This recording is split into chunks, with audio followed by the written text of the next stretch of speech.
Hello friends, welcome back to my channel. हाजिर हूँ एक नई लव स्टोरी लेकर। तो चलिए वीडियो को स्टार्ट करते हैं। कहानी की शुरुआत में एक लड़का कुछ गुंडों से बचकर भाग रहा होता है। इधर जियांग भी अपनी स्कूटी पर बैठकर डिलीवरी करने जा रही होती है। तभी उसके सामने वो लड़का आ जाता है और टकराकर गिर जाता है। जियांग उसे अपना क्रेडिट कार्ड देकर बोलता है, प्लीज मेरी हेल्प करो। लेकिन जियांग उसका क्रेडिट कार्ड नहीं लेती और हेल्प करने के लिए मान जाती है। वो डिलीवरी करने के बहाने उन गुंडों को डिस्ट्रैक्ट करती है और उन लोगों को सबक सिखाकर वहाँ से भाग जाती है। थोड़ी दूर जाने के बाद वो लड़का स्कूटी से नीचे गिर जाता है। उसके बाद वो जियांग को किस करने लग जाता है। इतने में ही उस लड़की के दिल का दर्द ठीक हो जाता है। इतने में ही जियांग वहाँ से भाग जाती है और उस लड़की का नाम ली होता है। ली को लेने के लिए उसका असिस्टेंट वहाँ पर पहुँच जाता है। असिस्टेंट बताता है सारे गुंडे अरेस्ट हो गए हैं। ली बोलता है उस लड़की को जल्दी से जल्दी ढूंढो। नेक्स्ट सीन में हमें बार का सीन दिखाया जाता है, जहाँ पर जियांग अपनी एक फ्रेंड को केक डिलीवर करने आती है। उसकी फ्रेंड बोलती है, तुम इतनी ज्यादा मेहनत क्यों कर रही हो, पर तुम्हें मिस्टर ली हर जगह ढूंढ रहा है। जियांग पूछती है ये मिस्टर ली कौन है। उसकी फ्रेंड बताती है वो बहुत ही ज्यादा अमीर और खड़ूस बंदा है। सभी लोग उससे बहुत ज्यादा डरते हैं। तभी जियांग का ओल्ड क्लासमेट वहाँ पर आ जाता है और उससे बदतमीजी करने लग जाता है। जियांग उससे बचने के लिए बोल देती है, मिस्टर ली मेरे हस्बैंड है। अभी मिस्टर ली वहाँ पर आ जाता है और उसका असिस्टेंट उस लड़के को मारकर वहाँ से भगा देता है। ली जियांग के करीब जाने लगता है तो वो उसे सॉरी बोलती है।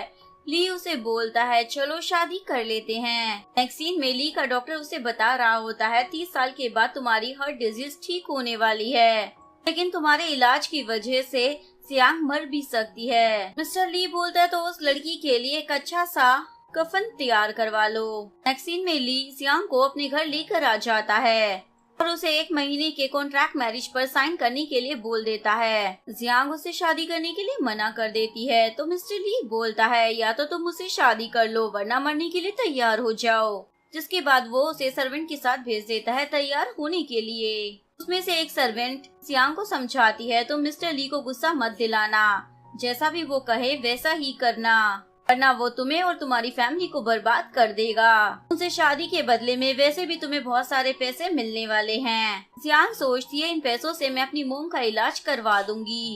ये सोचकर वो शादी के लिए तैयार होने लग जाती है। जैसे ही वो तैयार होकर ली के सामने आती है तो वो उसे देखता ही रह जाता है। तभी वहाँ पर मिस्टर ली का स्टेप ब्रदर आ जाता है जो उसके लिए बहुत सारे वेडिंग गिफ्ट्स भी लेकर आया था और जियांग को बोलता है तुम ही मेरी होने वाली भाभी हो ना, तुम्हें ये तो पता ही होगा ना मेरे भाई को हार्ट डिजीज है, जिसकी वजह से वो बस 1 महीने में ही मर जाएगा, इसीलिए मैं उसकी फ्यूनरल की प्रिपरेशन कर रहा हूँ। ये तो तुम्हें भी अपने साथ लेकर मरेगा। ये सुनकर जियांग घबरा जाती है और वहाँ से भागने लगती है। नेक्स्ट सीन में हमें रोंग को दिखाया जाता है जो कि जियांग का सीनियर होता है और पिछले 4 सालों से वो उसे पसंद करता था और अब वो अपने दिल की बात उसे बताने ही वाला था। अभी जियांग भागी हुई उसकी तरफ आ रही होती है। रोंग पूछता है क्या आज तुम्हारी शादी है। जियांग बताती है वो मुझसे जबरदस्ती शादी कर रहा है। रोंग उसे अपने साथ ले जाने ही वाला होता है। तभी वहाँ पर मिस्टर ली आ जाता है और जियांग को अपने साथ ले जाने लगता है, लेकिन जियांग जाने से मना कर रही होती है तो वो जियांग के वेडिंग गाउन की स्टेप खोल देता है, जिस वजह से उसका गाउन निकल रहा होता है। जियांग एम्बेरस होकर उसके साथ जाने के लिए मान जाती है तो वो उसे अपनी बाहों में उठाकर ले जाता है। जियांग गेट पर ली और उसके असिस्टेंट की बातें सुन लेती है। असिस्टेंट ली को बोल रहा होता है आपने तो जियांग को अपनी हार्ट डिजीज को ठीक करने के लिए बुलाया था, तो अब आप रोंग के लफड़े में क्यों पड़ गए। जियांग को याद आता है जब उसने और मिस्टर ली ने फर्स्ट टाइम किस किया था, तब मिस्टर ली की हार्ट डिजीज ठीक हो गई थी। ये याद कर वो समझ जाती है कि उसे यहाँ पर क्यों लाया गया है। जिसके बाद जियांग ली की केबिन में आती है और उसे बोलती है बताओ मैं तुम्हारे हार्ट डिजीज को ठीक करने के लिए क्या करूँ, और उसके दिल पर हाथ रखने लग जाती है, लेकिन ली उसे धक्का मार देता है। जियांग बोलती है मुझे जल्दी से जल्दी तुम्हारी इस बीमारी को ठीक करना है ताकि उसके बाद मैं अपनी मोम के पास जा सकूं, जो कि हॉस्पिटल में है। साथ ही जियांग नीचे गिरी हुई फाइल्स को उठाने लग जाती है। उनमें से एक फाइल ली की हार्ट डिजीज की होती है। जियांग उस फाइल को खोलकर पढ़ने ही वाली होती है। इतने में ली उस फाइल को छीन लेता है और उसे दफा होने के लिए बोल देता है। इतने में ही ली को चक्कर आने लग जाते हैं, इसलिए वो जियांग को किस कर देता है और उसे धक्का मार कर बोलता है, अब से तुम सिर्फ मेरी बात ही सुनोगी। ये सुनकर जियांग तो बेहोश ही हो जाती है। वैक्सीन में डॉक्टर ली को बताता है, तुम्हारे ट्रीटमेंट की वजह से जियांग बेहोश हो गई है और अगर ये ट्रीटमेंट ऐसे ही चलता रहा तो जियांग की हालत बहुत ही जल्दी खराब हो जाएगी। ली जियांग को ब्लैंकेट उड़ाने लग जाता है, उसका हाथ पकड़कर बोलती है, आई मिस यू मॉम। ये सुनकर ली को भी अपनी मोम की याद आने लग जाती है। तभी जियांग को होश आ जाता है, इसलिए वो ली और डॉक्टर को थैंक यू बोलती है उसका ध्यान रखने के लिए। नेक्स्ट सीन में जियांग को डॉक्टर का कॉल आता है, जो उसे बताते हैं कि तुम्हारी मोम की तबीयत बहुत ही ज्यादा खराब है। जैसे ही वो हॉस्पिटल पहुंचती है तो वहाँ पर उसका डैड और भाई होता है। डैड उसे बोलते हैं, या तो अपनी मोम को यहाँ से लेकर जाओ या फिर जल्दी से ये सारे बिल चुकाओ। अभी मिस्टर ली का असिस्टेंट वहाँ पर आ जाता है और उसके डैड और भाई को वहाँ से भगा देता है। तभी जियांग को डॉक्टर से पता चलता है कि ली ने उसकी मोम के हॉस्पिटल का सारा बिल चुका दिया है, इसीलिए वो सोचती है कि वो अपने हाथों से सूप बनाकर मिस्टर ली को पिलाएगी। नेक्स्ट सीन में जियांग चिकन सूप बनाने की तैयारी कर रही होती है, पर वो चिकन तो उसके हाथ से उड़ जाती है। उस चिकन को पकड़ने के चक्कर में वो ली के ऊपर गिर जाती है और उसकी गर्दन पर किस कर देती है। उसके बाद जियांग उसे सॉरी बोलती है, वैसे मैं तुम्हारे लिए सूप बना रही हूँ क्योंकि तुमने मेरी मोम का हॉस्पिटल का सारा बिल चुका दिया है, इसलिए उसी का शुक्रिया अदा मैं तुम्हें करना चाहती हूँ। तभी स्नो पड़ने लग जाती है। जियांग स्नो को देखकर बहुत ज्यादा खुश होने लग जाती है, लेकिन मेड विंडो को कर्टन से कवर कर देती है। जियांग स्नो को हाथ में पकड़कर ले आती है। ये देखकर मेड उसे बोलती है, इसे तुम सर के सामने मत लेकर जाना, नहीं तो वो बहुत ही ज्यादा गुस्सा करेंगे। इतने में ही ली वहाँ पर आ जाता है। जियांग डर की मारी स्नो ली के हाथ में फेंक देती है। ली तो उस पर गुस्सा करने लग जाता है। उसके बाद ली रूम में आने के बाद अपनी मोम के फोटो को देखने लग जाता है। उसके बाद वो कर्टन्स को खोलकर स्नो को देखने लग जाता है। तभी जियांग वहाँ पर आ जाती है और ली को बोलती है, मुझे नहीं मालूम था तुम्हारी मोम की डेथ स्नो के टाइम हुई थी, इसीलिए तुम स्नो से नफरत करते हो। अगर मुझे ये पता होता तो मैं कभी भी स्नो इस घर में ना लेकर आती। वैसे इस सूप को बनाने में मुझे 2 घंटे लगे हैं, इसलिए तुम पी लो। जैसे ही ली उस सूप को टेस्ट करता है उसे वो बहुत ही अच्छा लगता है। ली उसे उसका फेवरेट कलर पूछता है। जियांग एक कार्ड उठाकर लाती है और बताती है, ये मेरा फेवरेट कलर है। ली बोलता है, ये तो मिड ग्रीन है। जियांग बोलती, हाँ क्योंकि ये कलर एक अच्छी हेल्थ को रिप्रेजेंट करता है। वैसे तुम मेरा फेवरेट कलर क्यों पूछ रहे थे? क्या तुम मुझे कुछ गिफ्ट करना चाहते हो? तभी ली को मैसेज आता है तो वो वहाँ से सूप पिए बिना ही चला जाता है। तभी जियांग का ध्यान सेंटर टेबल पर जाता है, जिस पर ली की हार्ट डिजीज की फाइल रखी होती है। वो उस फाइल को खोलकर देखने ही वाली थी, तभी एक सर्वेंट वहाँ पर आ जाती है। वो जियांग को बोलती है, खाना तैयार हो गया है। जियांग की नजर वहाँ पर रखी ली और उसकी मोम की फोटो पर जाती है। फोटो बहुत ही ज्यादा खराब हो रखी होती है। नेक्स्ट सीन में जियांग ली और उसकी मोम की फोटो को पेंट कर रही होती है। उसी टाइम ली भी वहाँ पर आ जाता है और उसे डांटने लग जाता है, मेरी परमिशन के बिना तुमने इस फोटो को टच भी कैसे किया? जियांग बोलती है, ये फोटो खराब हो गई थी इसलिए मैं दूसरी बना रही हूँ। ली बोलता है, तुम्हें ये सब करने की जरूरत नहीं है। और जैसे ही वो उसकी बनाई हुई फोटो को लेने वाला था तभी उसके हार्ट में पेन होने लग जाता है। जियांग बोलती है, तुम्हें फिर से दर्द हो रहा है? वो ली को किस करने ही वाली थी, तभी ली आगे आकर उसे किस कर देता है। इसके बाद वो उसे बेड पर पुश कर देता है और उसे किस करने लग जाता है। साथ ही उसे पास की मेमोरीज भी याद आने लग जाती है। उसी वक्त जियांग के मुंह से खून की उल्टी हो जाती है। ली उसे रेस्ट करने के लिए बोलकर वहाँ से चला जाता है। सीन में ली की बहन अब्रोड से वापस आई होती है। वो ली की असिस्टेंट से पूछती है, अचानक से भाई ने शादी कैसे कर ली? असिस्टेंट बता देता है, बॉस ने ये शादी अपने हार्ट डिजीज को ठीक करने के लिए की है। नेक्स्ट सीन में ली को दिखाया जाता है, उसे फिर से हार्ट में पेन हो रहा होता है। तभी वहाँ पर उसकी बहन आ जाती है और अपने भाई से पूछती है, क्या तुम्हें फिर से हार्ट पेन हो रहा है? और बोलती है, जल्दी से जियांग को बुलाओ। ली पूछता है, तुम्हें ये सब कैसे पता चला कि जियांग ही मेरे हार्ट के पेन को ठीक कर सकती है? शियान बताती है, मुझे तुम्हारे असिस्टेंट ने सब कुछ बता दिया है। तभी जियांग वहाँ से जा रही होती है। शियान उसे रोक कर बोलती है, तुम ही मेरी भाभी हो ना जिसने मेरे भाई से शादी की है? मेरे भाई को हार्ट डिजीज हो रहा है, तुम उसे जल्दी से ठीक कर दो। जियांग उसे किस करने के लिए जाती है, लेकिन ली उसे धक्का मार देता है क्योंकि उसे डर लग रहा था कहीं जियांग की तबीयत उसकी वजह से और भी ज्यादा खराब ना हो जाए। जियांग पूछती है, भाई तुम भाभी को अपने करीब क्यों नहीं आने दे रहे हो? क्या तुम्हें इसकी हेल्थ की फिक्र हो रही है?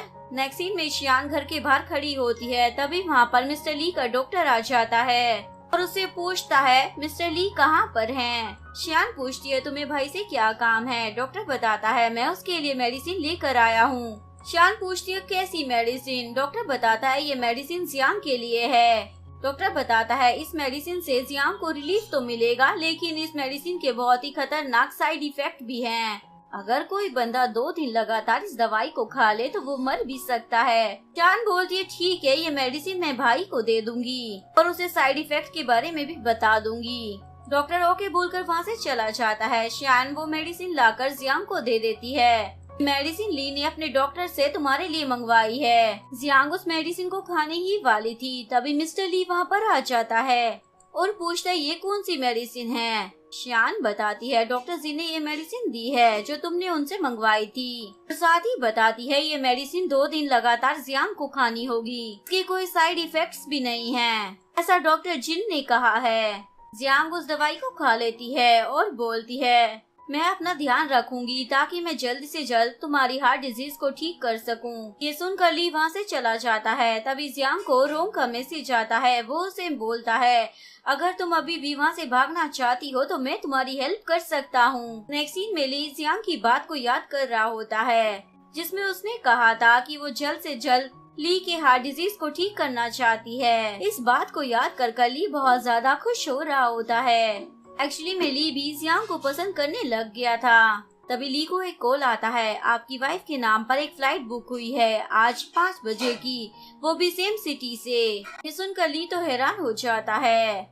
नेक्स्ट सीन में जियांग रोंग से मिलने के लिए आती है। रोंग उसे बोलता है, मैं तुम्हें पिछले 4 साल से पसंद करता हूँ, और उसे फ्लाइट की टिकट देते हुए उसका हाथ पकड़ लेता है, जो मिस्टर ली भी देख लेता है। ये देखकर उसे बहुत ही ज्यादा जलन हो रही होती है। तभी वो अपने दिल पर हाथ रखता है। असिस्टेंट बोलता है, बॉस क्या आपको फिर से हार्ट में पेन हो रहा है? जल्दी से जियांग मैडम को बुला कर लाता हूँ। लेकिन मिस्टर ली उसे मना कर देता है। उसके बाद वो जियांग को कॉल कर पूछता है, तुम कहाँ पर हो?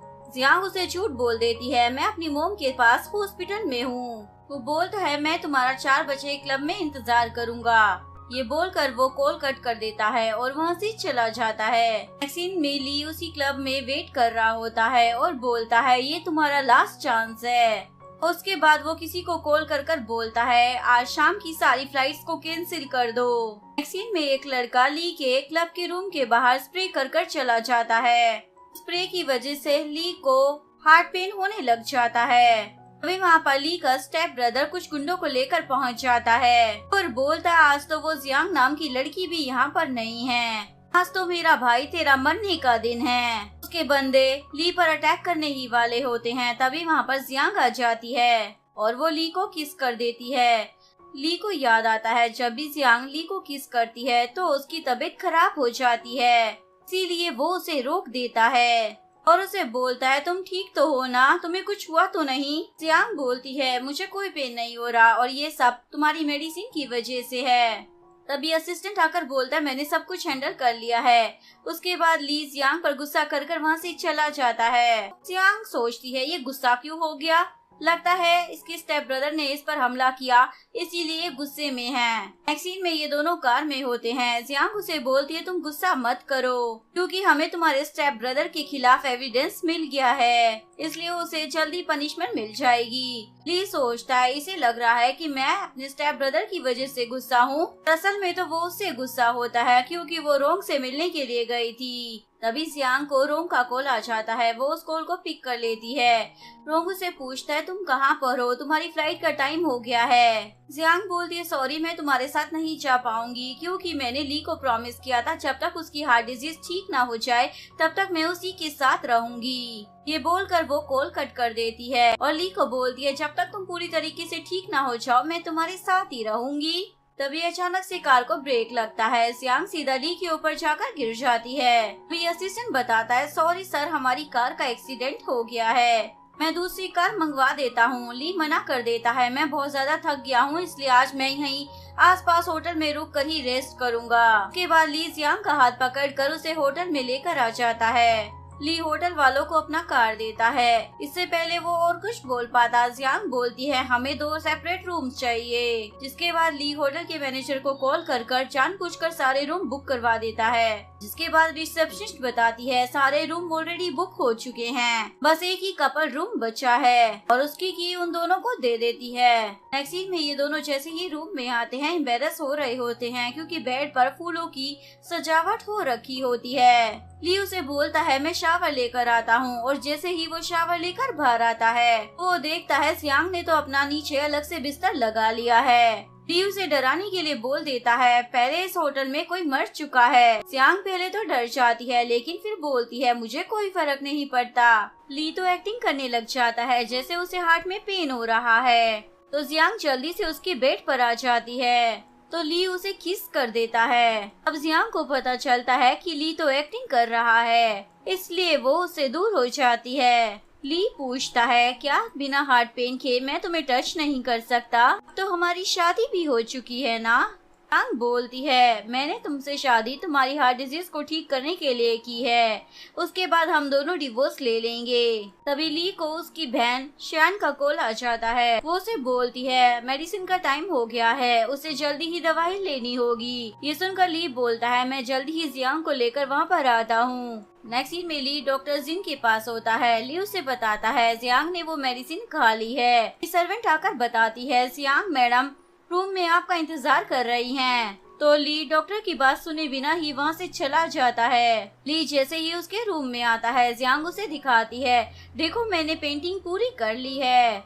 ली बोलता है इस पेंटिंग में अभी भी कुछ मिसिंग है। जियांग पूछती है क्या मिसिंग है? वैसे मैंने बड़े ध्यान से बनाया है, फिर भी तुम्हें कुछ लग रहा है तो मैं इसे दोबारा बना दूंगी। ली उसे बोलता है तुम्हारे बिना ये पेंटिंग अधूरी है। ये बोलकर वो वहाँ से चला जाता है। जियांग मन में सोच रही होती है कहीं ली मुझे पसंद तो नहीं करने लग गया। ये सोचकर वो शर्म आ जाती है। नेक्स्ट सीन में हमें नाइट का सीन दिखाया जाता है। यहाँ पर जियांग नाइट ड्रेस पहनकर ली का इंतजार कर रही होती है। तभी शियान वहाँ पर दरवाजे पे खड़ी होती है और बोलती है ये लास्ट टैबलेट मैं जियांग को देकर रहूंगी। वो उस टैबलेट को जियांग की ड्रिंक में मिला देती है। वो उसके पास आकर बोलती है भाभी आप नर्वस मत होना, आप इसे पी लो। जियांग उस ड्रिंक को पी लेती है लेकिन वो ड्रिंक बहुत ही ज्यादा स्ट्रॉन्ग होती है, इसलिए जियांग अपने लिए पानी डाल रही होती है लेकिन वो पानी फाइल के ऊपर गिर जाता है। जियांग जैसे ही उस फाइल को ओपन करती है तो वो देखती है ये तो मिस्टर ली के हार्ट डिजीज की फाइल है। उसमें लिखा होता है कि जियांग धीरे धीरे वीक हो जाएगी और फिर वो मर जाएगी। ये सब पढ़कर वो डर जाती है और सोचती है शायद इसी वजह से अब मैं बीमार रहने लगी हूँ।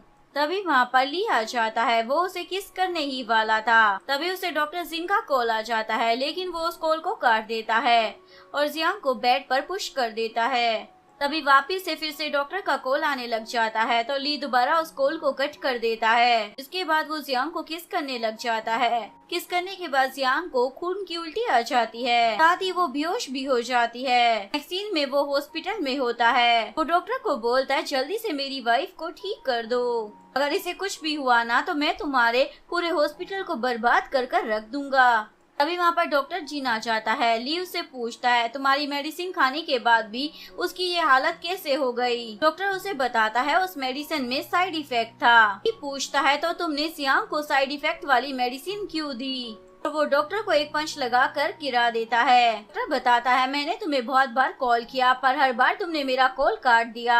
ली को याद आता है जब वो जियांग के साथ था तब उसने हर बार डॉक्टर का कॉल काट दिया था।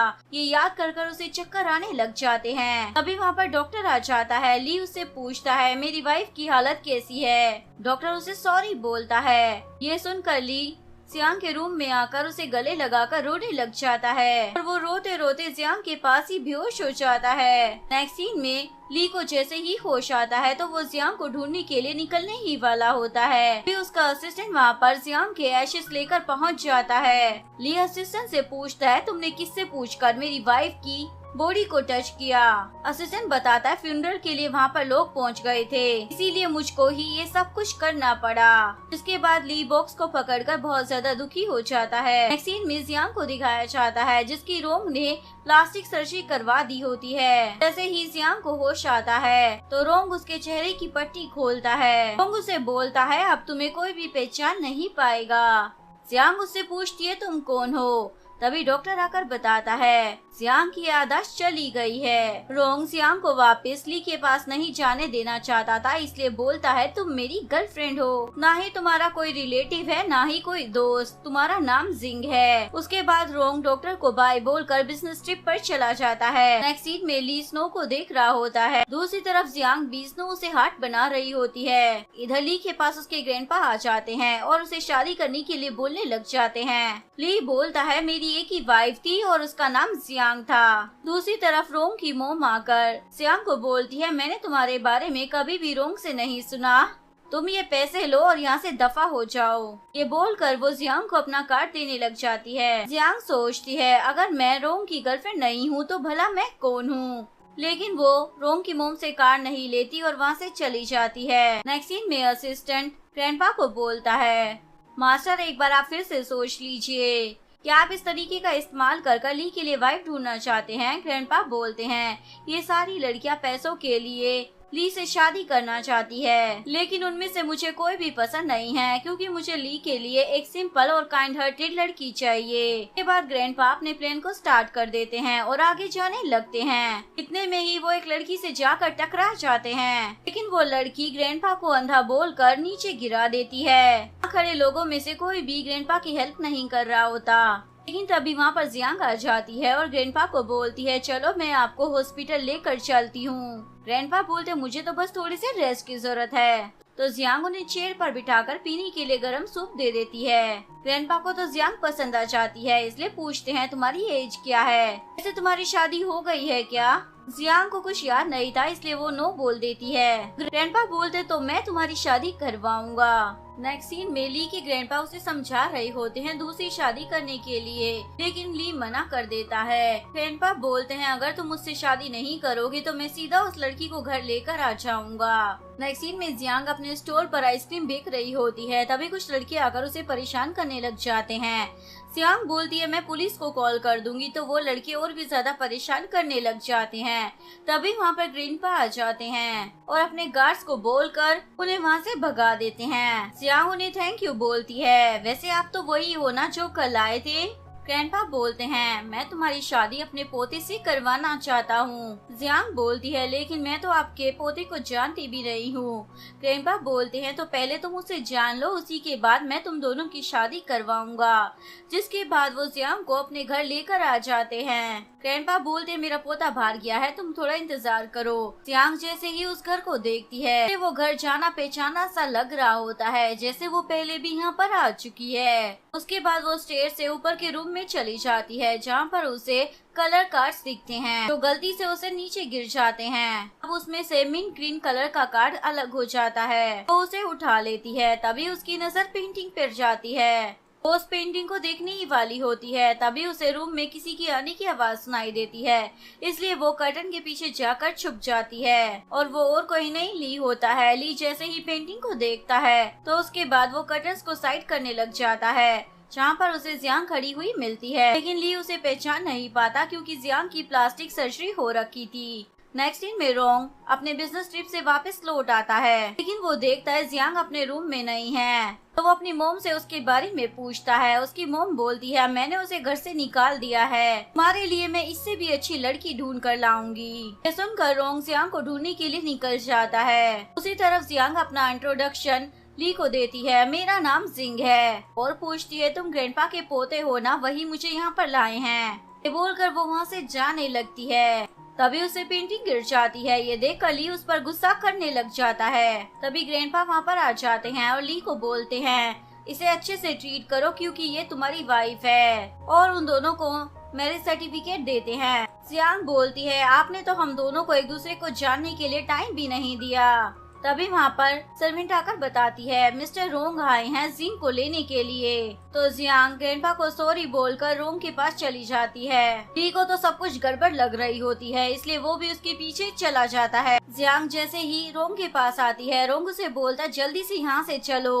दोनों जा ही रहे होते हैं, तभी ली उन्हें रोक लेता है और रोंग से पूछता है क्या ये लड़की तुम्हारी गर्लफ्रेंड है। उसे हाँ बोल देता है, जिसके बाद इन दोनों में बहस होने लग जाती है और रोंग जियांग को लेकर वहाँ से चला जाता है। ली को बहुत ज्यादा गुस्सा आ रहा होता है। जब वो अपने रूम में आता है तो उसे मिंट ग्रीन कलर का कार नजर नहीं आता। वो कैमरा में चेक करता है तो उसे पता चलता है जियांग ने वो कार उठा लिया है, इसीलिए वो उसके पीछे जाता है और उसकी गाड़ी के आगे अपनी गाड़ी लगा लेता है और जियांग से पूछता है तुमने मिंट ग्रीन कार को ही क्यों लिया। इतने में ही रोंग जियांग को पकड़कर बोलता है तुम यहाँ पर क्या कर रहे हो, मेरी गर्लफ्रेंड को छूने का तुम्हें कोई भी राइट नहीं है। ली रोंग को अपना और जियांग का मैरिज सर्टिफिकेट दिखा देता है, ये अब मेरी वाइफ है बोलकर वो जियांग को अपने साथ ले जाता है और रोंग कुछ भी नहीं कर पाता।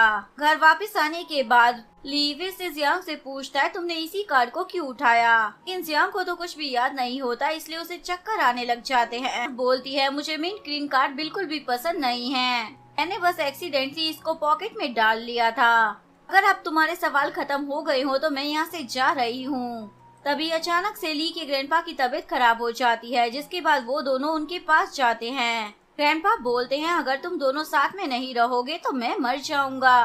अपनी ग्लूकोज की बैंडेज को निकालने लग जाते हैं। जियांग उन्हें रोक लेती है, अब से हम दोनों साथ में ही रहेंगे। ये सुनकर ग्रैंडपा तो बहुत ज्यादा खुश हो जाते हैं क्योंकि उनका प्लान काम कर रहा था। नेक्स्ट सीन में ली और जियांग को ग्रैंडपा की वजह से एक ही रूम में सोना पड़ रहा था, इसलिए जियांग बेड के पास ही अपना बिस्तर बिछा लेती है। ये देखकर ली को जियांग की याद आने लग जाती है, इसीलिए वो जिंग को जियांग की तरह बुलाता है और जिंग भी जियांग की तरह ही जवाब दे रही होती है। ये सुनकर ली उससे पूछता है सच बताओ तुम कौन हो और उसकी तरह कैसे बोल सकती हो।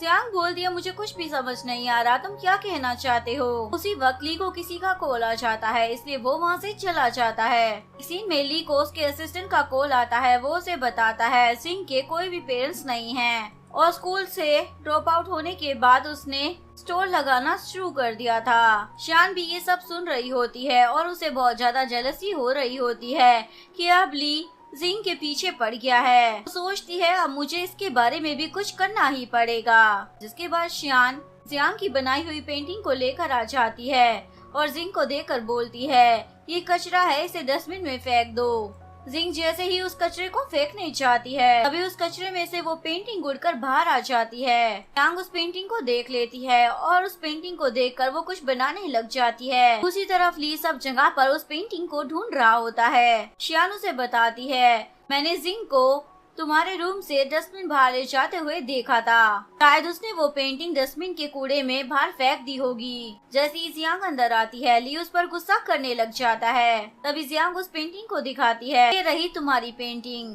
ली उसे धक्का देकर नीचे गिरा देता है और जैसे ही पेंटिंग को खोलकर देखता है तो हैरान हो जाता है। एक्चुअली में वहाँ पर जियांग की ड्राइंग भी बनी होती है। ये देखकर वो जिंग को किस करने लग जाता है। जियांग सोचती है इस लड़की को कैसे पता चला इस पेंटिंग के सीक्रेट के बारे में। जरूर ये लड़की जियांग की जगह ली की जिंदगी में लेना चाहती होगी, इसीलिए ये हर चीज उसकी तरह कर रही है। ये बात सुनकर ली जिंग को बाहर लेकर आ जाता है और जियांग की कब्र के पास ले जाकर उसे माफी मांगने के लिए बोल देता है। जिंग को कुछ भी समझ नहीं आ रहा होता, तभी ली उसे धक्का देकर नीचे गिरा देता है, जिस वजह से जियांग के सर पर चोट लग जाती है और वो बेहोश हो जाती है। ली भी उसे अकेला छोड़कर वहाँ से चला जाता है और बाद में रोंग उठाकर उसे ले जाता है। जियांग को जब होश आता है तो वो रोंग के घर पर होती है। रोंग उसे बोलता है ली की हिम्मत भी कैसे हो गई तुम्हारे साथ ऐसा करने की, अब से मैं तुम्हें प्रोटेक्ट करूंगा। ये सुनकर जियांग उसे पूछती है क्या पहले कभी तुमने मुझे किस किया है, क्योंकि उसे अपनी मेमोरीज में दिखाई दिया था कि कोई बंदा उसे किस कर रहा है। वो रोंग का हाथ पकड़कर उसे किस करने वाली होती है, लेकिन रुक जाती है और बोलती है तुम वो लड़की नहीं हो जिसे मैंने किस किया था। और उसे बोलती है तुमने मेरा बहुत ज्यादा ख्याल रखा, उसके लिए शुक्रिया, लेकिन अब मैं तुम्हारे साथ नहीं रह सकती हूँ। ये बोलकर वो वहाँ से चली जाती है। नेक्स्ट सीन में जियांग ली से डिवोर्स लेने के लिए उसके घर आ जाती है, लेकिन ली नशे की हालत में होता है, इसलिए वो जिंग को जियांग समझकर उसे किस करने लग जाता है और दोनों रात भर साथ में ही रहते हैं। नेक्स्ट मॉर्निंग जैसे ही ली की आंखें खुलती है, वो जियांग को अपने करीब देखकर उसे धक्का मार देता है और उससे पूछता है, तुम यहाँ पर क्या कर रही हो? जियांग कुछ बोल पाती, ली उसे तुरंत वहाँ से जाने के लिए बोल देता है और उसे बोलता है, जियांग की जगह तुम कभी भी नहीं ले सकती हो। फिर वो उसे धक्का मारकर नीचे गिरा देता है। ये सब जियांग को बहुत ही ज्यादा बुरा लगता है, इसलिए वो डिवोर्स के पेपर पर साइन कर वहाँ से चली जाती है। नेक्स्ट सीन में उसे अचानक से वॉमिटिंग आने लग जाती है, तो वो डॉक्टर के पास जाती है, जहाँ उसे पता चलता है कि वो प्रेग्नेंट है। इधर असिस्टेंट मिस्टर ली को बताता है, शियान की वजह से जियांग की डेथ हुई है, क्योंकि उसे मेडिसिन के साइड इफेक्ट पहले से पता थे। उसके बावजूद उसने वो मेडिसिन जियांग को खिलाई, जिसके बाद वो गुस्से में शियान के रूम में आता है और उसे जोर से धक्का मारता है और असिस्टेंट को बोलता है, क्या तुम अभी से संभाल लोगे? इधर जियांग प्रेगनेंसी रिपोर्ट लेकर हॉस्पिटल से बाहर आ रही होती है और अपने बेबी को बोलती है, तुम्हारा डैड कोई भी हो, इससे कोई फर्क नहीं पड़ता, पर मेहनत कर मैं तुम्हें एक अच्छी लाइफ दूंगी। नेक्स्ट सीन में डॉक्टर जियांग को बता रही होती है, तुम्हारा बेबी एकदम हेल्दी है। मिस्टर ली भी वहीं से गुजर रहा होता है और वो भी ये सारी बातें सुन लेता है, जिसके बाद वो अपने असिस्टेंट को बोलता है, डीएनए टेस्ट कराओ ताकि पता चल सके ये बच्चा मेरा है या नहीं। नेक्स्ट सीन में ली जियांग का हाथ पकड़कर उसे लेकर आता है और उसे बोलता है, तुम जियांग की जगह लेने के लिए कुछ भी कर सकती हो ना, अब तो तुम मेरे बच्चे से प्रेग्नेंट भी हो। जियांग बोलती है, ये बेबी तुम्हारा नहीं है। ली पूछता है, तो ये बच्चा उस रोम का है ना? जियांग हाँ बोल देती है, तो ली उसके ऊपर एक फाइल देकर मारता है, जिसमें डीएनए टेस्ट की रिपोर्ट होती है, यानी कि ली को पता चल गया था ये बेबी उसका है। इसलिए वो डॉक्टर को कॉल कर अपॉइंटमेंट फिक्स करता है ताकि जियांग के बच्चे का अबॉर्शन करा सके। वैक्सीन में ली एक पेशेंट के पास होता है, वो पेशेंट उसे बताती है कि जियांग 4 मंथ्स प्रेग्नेंट है। ली सोचता है, 4 महीने पहले तो मैं जियांग के साथ था। तभी असिस्टेंट आकर बताता है, जिंग ही जियांग है। रोंग ने उसकी प्लास्टिक सर्जरी करवाकर उसका फेस बदलवा दिया था। ये सुनकर ली तुरंत हॉस्पिटल की तरफ जाने लगता है। दूसरी तरफ हमें जियांग को दिखाया जाता है, जिसे डॉक्टर जबरदस्ती अबॉर्शन के लिए ऑपरेशन थिएटर में लेकर जा रहे होते हैं। नर्स उसे धक्का देकर जैसे ही बेड पर फेंकती है, उसका सर बेड से टकरा जाता है और इसी की वजह से उसकी पुरानी याददाश्त वापिस आ जाती है। ली जल्दी से भागकर हॉस्पिटल में पहुंचता है और डॉक्टर से पूछता है, मेरी वाइफ कहाँ पर है? डॉक्टर बताता है, आपकी वाइफ तो अबॉर्शन कराकर यहाँ से चली गई है और वो आपके लिए ये नोट छोड़ कर गई है, जिस पर लिखा होता है कि अब हम दोबारा वापस नहीं मिलेंगे। तभी ली वहाँ से भागकर जाने लगता है। ग्रैंडपा उसे रोक लेते हैं और उसे बताते हैं, जियांग ने मुझे कॉल कर सब कुछ बता दिया है, मैं भी उसे पसंद करता था, पर अब तुम उसका पीछा छोड़ दो क्योंकि तुमने उसे बहुत ज्यादा हर्ट किया है। ये सुनकर ली को भी बहुत ज्यादा बुरा लगता है। इसके बाद कहानी कुछ साल आगे चली जाती है, जहाँ पर जियांग अपनी एक प्यारी सी बेटी के साथ होती है। वो अपनी बेटी को बोलती है, जल्दी से सारी बुक्स को रख लो और पूछती है, तुम्हारी वैक्सीन बुक कहाँ पर है? उसके बाद जियांग अपना सूटकेस खोलती है, उसमें एक फाइल रखी होती है। जियांग की बेटी उसे निकाल कर पढ़ने लग जाती है। वो पूछती है, मॉम क्या मेरे डैड का नाम ली है? जियांग बोलती है, तुम्हारे डैड ऑलरेडी मर चुके हैं, इसलिए कभी ली का नाम मेरे सामने मत लेना। उसके बाद वो फाइल को डस्टबिन में फेंक कर अपनी बेटी का बैग लेकर बाहर चली जाती है। पीछे से उसकी बेटी उस फाइल को डस्टबिन से निकाल रही होती है, इसमें से एक कार्ड गिर जाता है। तभी उसकी मोम उसे आवाज देती है, जल्दी बाहर आओ, स्कूल जाने के लिए लेट हो रहा है। उसकी बेटी उस कार्ड को उठाकर अपनी पॉकेट में डाल लेती है। जियांग जैसे ही स्कूटी में की लगाती है, वे वहाँ पर बेहोश हो जाती है। नेक्स्ट सीन में हमें हॉस्पिटल का सीन दिखाया जाता है, जहाँ पर जियांग की बेटी कार्ड पर लिखे नंबर पर कॉल करती है और बोलती है, डैड जल्दी से फोन उठाओ। लेकिन दूसरी तरफ ली फोन को काट देता है। वो फिर से कॉल करती है, इस बार ली फोन ही स्विच ऑफ कर देता है। नर्स उसे बोलती है, तुम किसी और को कॉल करो, वरना तुम्हारी मोम को हम बचा नहीं पाएंगे। जिसके बाद वो बच्ची अपना दिमाग चलाती है और ली की स्क्रीनिंग पर आ जाती है। बोलती है, डैड आप बहुत ही ज्यादा बुरे हो, मोम की तबीयत बहुत ज्यादा खराब है, इसलिए जल्दी से आप यहाँ पर आ जाओ। वो उसे हॉस्पिटल का नाम और एड्रेस भी दे देती है। जैसे ही ली वहाँ पर आता है तो उस बच्ची को गोद में उठा लेता है बच्ची बोलती है मेरा नाम जिया है और मैं 5 साल की हूँ। ली सोचता है ये तो मेरी ही बेटी है। उससे पूछता है तुम्हारी मोम कहाँ पर है। हम देखते हैं कि जियांग ब्लाइंड हो जाती है। अभी जिया अपने डैड का नाम लेती है तो जियांग उसे डांटने लग जाती है, मैंने तुम्हें कितनी बार कहा है तुम्हारे डैड बहुत पहले ही मर चुके हैं। ली जिया को चुप रहने के लिए बोल देता है और उसी वक्त वहाँ से चला जाता है और अपने असिस्टेंट को बोलता है डॉक्टर किम को जल्द से जल्द यहाँ पर आने के लिए बोलो ताकि वो जियांग को ठीक कर सके। दूसरी तरफ जियांग नर्स को बोल रही होती है प्लीज मेरी आंखों को ठीक कर दीजिए। ये 5 साल की छोटी सी बेटी है, मैं उसका ख्याल कैसे रखूंगी पर मैं उसे देख ही नहीं पाऊंगी। नर्स बोलती है मैं तुम्हारी परेशानी को समझ सकती हूँ पर तुम्हारे पास बस 1 महीने का टाइम ही बचा है। ये सुनकर जियांग को झटका लगता है, क्या मैं बस 1 महीना और जिंदा रहूंगी, और रोने लग जाती है। मैक्सिन में जियांग जिया को बोलती है क्या तुम्हें नए फादर चाहिए? अगर तुम्हारे नए डैड होंगे ना तो वो तुम्हारा अच्छे से ख्याल रखेंगे। जिया हाँ बोल देती है।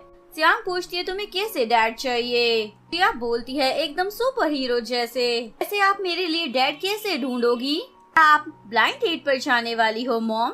उसके बाद जिया जल्दी से अपने डैड को आकर बताती है मॉम ब्लाइंड डेट पर जाने वाली है। ली जिया को बोलता है मैं तुम्हारी मॉम की ब्लाइंड डेट बनकर उनके सामने जाऊंगा और वो मुझे पहचान भी नहीं पाएंगी। मैक्सिन में जियांग बहुत सारी ब्लाइंड डेट पर जाती है लेकिन कोई भी बंदा उसे अपनी बेटी के लिए सुटेबल डैड नहीं लगता। इसके बाद वो निराश होकर वहाँ से जा रही होती है। अभी ली उसके सामने आ जाता है। वो उसे बोलता है मैं तुम्हारी ब्लाइंड डेट हूँ। जियांग बोलती है मेरी सिचुएशन बहुत ही ज्यादा खराब है। ली बोलता है मैं समझ सकता हूँ, मैं ये शादी अपने पेरेंट्स के लिए करना चाहता हूँ। जियांग बोलती है मेरी एक छोटी सी बच्ची है। ली बोलता है मुझे इससे कोई प्रॉब्लम नहीं है, मैं तुम दोनों का अच्छे से ख्याल रखूंगा। उसके बाद ये दोनों मैरिज सर्टिफिकेट बनवा लेते हैं। उसके बाद ली और जियांग जैसे ही घर आते हैं तो जियांग जिया से पूछती है तुम्हें अपने नए डैड कैसे लगे? जिया बोलती है मुझे ये डैड बहुत ही अच्छे लगे। उसके बाद जिया और ली दोनों ही हाई फाई करते हैं क्योंकि उनका प्लान कामयाब हो गया था। नेक्स्ट सीन में हम ली और डॉक्टर को देखते हैं। डॉक्टर बताता है जियांग की हालत बहुत जल्दी ठीक हो सकती है और उसके लिए तुम्हें अपना खून उसे डोनेट करना होगा। साथ ही इस ट्रीटमेंट में बहुत ज्यादा रिस्क भी है। ली बोलता है उसके लिए तो मैं अपनी जान भी दे सकता हूँ। नेक्स्ट सीन में जिया अपनी मोम को बोलती है मैंने आपके लिए ब्रेकफास्ट में एग बनाया है।